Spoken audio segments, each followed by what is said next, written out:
Morning guys, season's greetings to one and all. Hope you're all having a good day.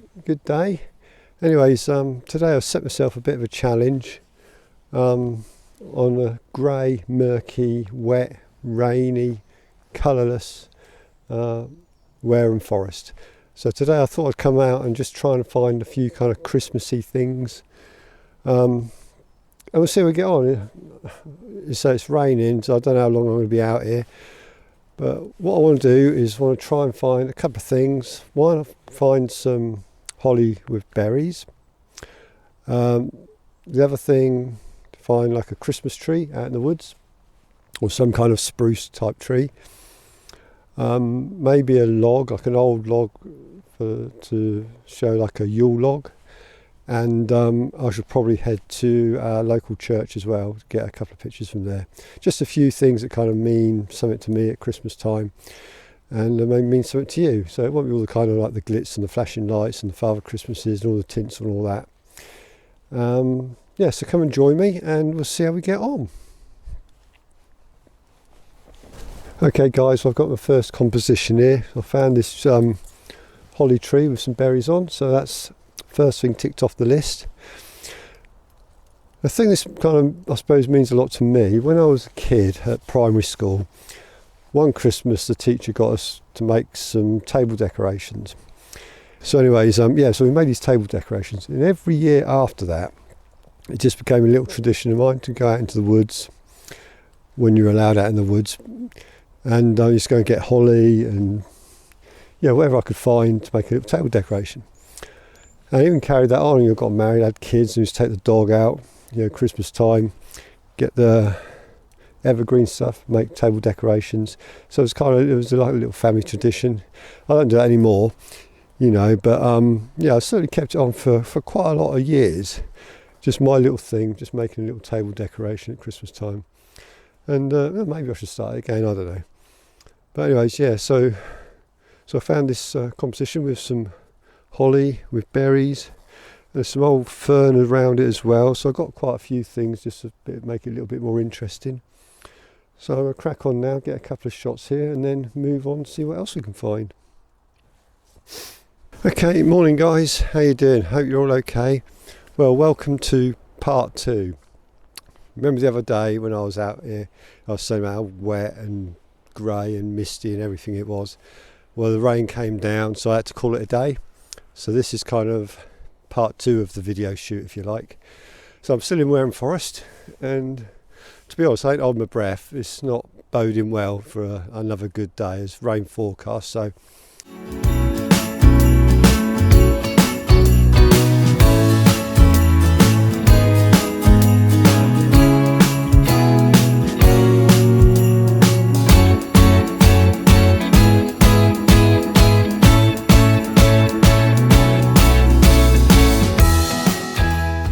okay guys, well, as you can probably see, I've found my second thing on my list. Got the Yule log. It's something a little bit different. I've got some fungi, I don't know if you can see down here, literally just the log with the fungi with a few dead pine needles around it, and that's it. It's quite a simple shot really.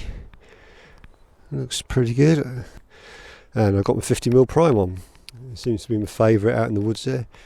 The reason I like it is because you can get up close to things, and sometimes obviously with woodland photography it's quite difficult, but with the 50mm you can get up close and get a few detailed shots. So yeah, that's quite exciting. I was getting a bit worried actually about finding a Yule log, because there seemed like lots of logs, which you can probably see in the background, that we sort of saw, not very rotten or anything like that, but this one's it's quite nice. You've got the fungi on there and it's all kind of rotting away, and you've got a load of dead stuff around it. So yeah, there you go. Okay guys, well, we hear about Yule logs at Christmas time, and most of us think of like the chocolate Swiss roll, with a little bit of holly on top and all that kind of stuff. But I just want to find out what the Yule log really represents, because to be honest, I didn't have a clue. And good old Google. So Yule log, regardless of its origin, for the Christian feast of Christmas, the Yule log came to symbolise the battle between good and evil. As the fire grew brighter and burned hotter, and as the log turned into ashes, it symbolised Christ's final and ultimate triumph over sin. So there you go. So now we know why we have a Yule log. So a little bit of a history lesson for you there. So anyway, I'll crack on now and see if I can find a Christmas tree. Okay guys, well I've got my Christmas tree. What I want to do is try and find something a little bit different. So I've got this young tree here, obviously a pine tree, and then behind it you got, if you like, the old grandfather. So you got the young and the old, and yeah, looking through the camera, it's a pretty good shot really. So you obviously got the green of the tree here, and then you got the real dark and the bark of the big pine tree. So hopefully it come out all right. And yeah, what I had to do, I'll turn around and show you in a minute. I had to bring the camera up really high so it's on its full length. Got the centre column right up as well. Camera tilted down, so I didn't want the sky in the background there because that would just kind of spoil the image. So I had to kind of like tilt it down, so you're like looking down on the tree, and then onto the one in the back as well. So yeah, I'll just spin you around so you can see what I've done with the camera. Yeah, so what I've got, so I've got the camera right on its full length in its legs, got the column right up, and the camera tilting down. So like I say, it sort of takes away the sky out of the image, focusing on the tree in the front and the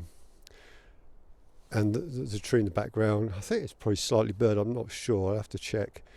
But yeah, it's just trying to get that young and old kind of feel. So anyways, yeah, started raining now, so I'll have to pack up a bit. Speak to you in a bit.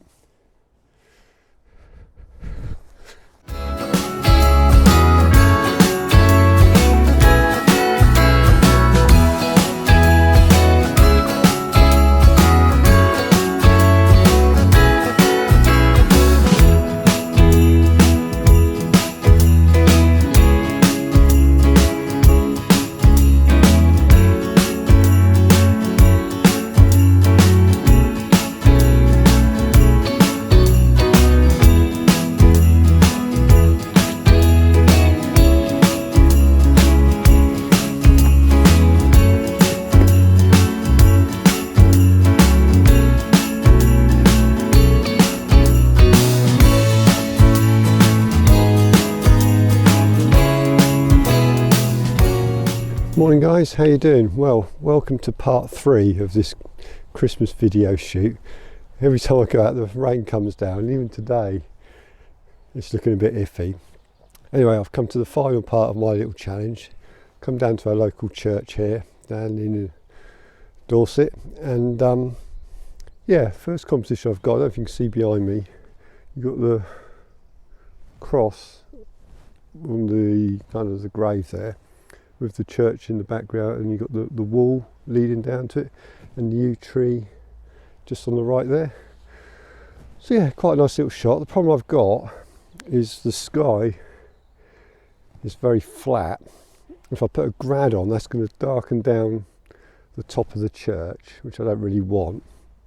And I'm not really that keen on the old HDR bracketing and all that kind of thing, but I have done one. I've dropped it right down just to bring out some of the detail in the sky, and I'll try and blend them together. If it works, it works. If it don't, it don't. But yes, that's my first composition just behind me there. I'll have a little wander around and see what else I can get. But yeah, it's really been a challenge, this little challenge of mine, because each time I come out, like I said before, I get rained off, but touch wood, hopefully this one will be alright. So anyways, I'll carry on and see what else I can find. Speak to you in a bit. Okay guys, I've to be honest, I'm finding it's really hard this morning. I don't know, I'm just kind of not in the kind of swing of it, I don't know. But yeah, just really walked around all over the place just trying to find different compositions for the church. And I'm really having a lot of trouble with the sky in the background. I've put a 2-stop ND grad on just to try and bring a bit of the detail out of the sky. Not that there's a lot there anyhow, but yeah, it's really hard work this morning. I'm just not feeling it. I don't know, but yeah, I'll carry on for a bit and see what else we can get. I might, instead of just try to get the whole church in, just kind of go a bit more kind of, not minimal, but more kind of detailed, perhaps.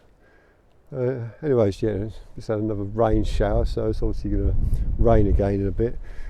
No surprise there, but yeah, bear with me and we'll see what else we can get. But yeah, like I say, it's not feeling it this morning. Well guys, you know how just now I was telling you about I just wasn't feeling it and I was feeling a bit bleh. Well, I had a rain shower and I looked behind me and there was the most beautiful rainbow. The colours in front of the dark sky was so vibrant and colourful, and you know what, I'd packed the camera away. Luckily I had the video camera, so hopefully I got a little bit on video. But when I saw that, I just thought, what's up with you, Trev? Come on, sort yourself out. You're out in the fresh air, it's a beautiful morning, and then you get a rainbow like that. It just really lifted my spirit, I'm telling you guys. And yeah, so I'm back with it now, hopefully. So what I've done now, I've left the church is just down there. I've walked up the road into the field here on the footpath, and I've dragged out my old 75 to 300. Well, that don't come out very often. I don't use that hardly at all. I don't know why, it's just one of those things, I just don't use it. But what it's done, it's enabled me to kind of zoom in to the church across the field. So I've got a little bit of the paddock and then the church and the trees behind it. And yeah, looking at the camera, it looks like quite a nice shot. What will it come like on the computer, I don't know. But yeah, because the sun's, as you can probably see, because I'm squinting quite a lot, is really in my eyes here. And you've got some cloud coming over the top, which will probably block the sun out in a minute. But what I was really hoping for, just a little bit of sun, just on the church there. But looking at it, I don't think I'm going to get it. I'll tell you why. It's because there's some trees in front of the church, and I think looking at it, they're blocking the sun. And because the sun's quite low this time of year, it's not going to get up above them. But anyway, it's still quite a nice shot. So yeah, like I say, you know, sometimes you feel a bit, you know, lethargic, I suppose. And then something happens, like that rainbow, just makes you feel good again, you know. So anyways, we'll wait here a bit longer and take a couple more shots probably, and see what we get. So there you go, the challenge is complete. And it's been hard work, I have to be honest, but I've enjoyed it. You know, why can't you enjoy it? You're outside in the fresh air, doing the things you love doing, which is great. So yeah, hope you enjoy the video, hope you enjoy the images I've captured. So it just leaves me to wish you all a very, very Merry Christmas and a Happy New Year, and I'll see you in 2020. And yeah, so it just leaves me to say thanks again for watching. Thanks for all your support through the year, through the channel. Yeah, so take care of yourselves, and I'll speak to you soon. Cheers then. Bye.